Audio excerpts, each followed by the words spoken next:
আসসালামু আলাইকুম। আমি জিহাদ। আপনারা জানেন আমি একজন কি ভোজন রসিক মানুষ। তো এরই প্রেক্ষিতে আজকে ম্যাচে বর্ডার কম, অর্থাৎ বর্ডার কেউ নাই ম্যাচে। আমার সভাপতিটা নাই আর কি বলা যায়। তো পুরো ম্যাচ ফাঁকা, 2-1 জন সিনিয়ররা আছে।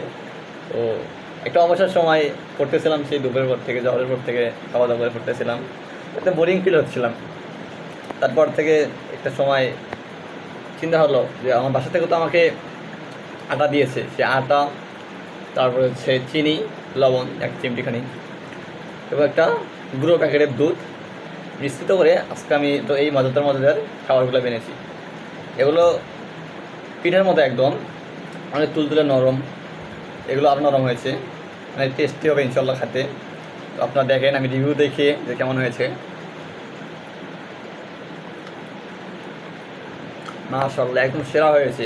আমি যতটা এক্সপেক্ট করছিলাম যে এতটুকু মনে হয় হবে, কিন্তু এর থেকেও অনেক সুন্দর হয়েছে।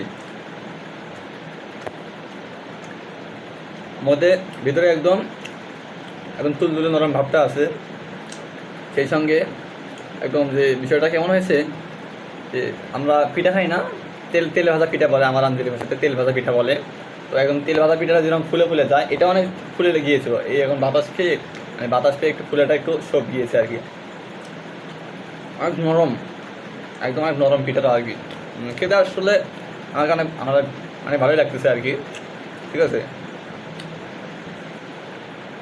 তো আপনারা বলতে পারেন যে আমি একা একা খাচ্ছি কেন। ওরা তো বড়ার কেউ নাই, পাশে এক রুমমেট ভাই ছিল, তাকে দিয়ে আসছি আমি এক পিঠা। সে খাইছে, মাশাআল্লাহ বলছে অনেক সুন্দর হয়েছে।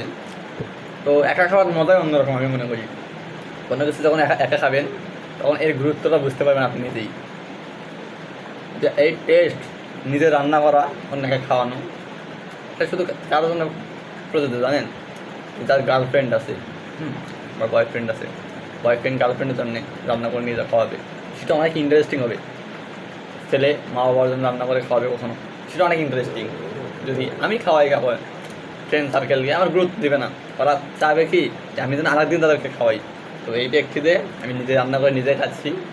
অনেকে খারাপ ভাবতে পারেন বিষয়টা, আমি জানি না কেমন মনে করবেন আপনারা। তো ভালো থাকবেন, সুস্থ থাকবেন। আসসালামু আলাইকুম।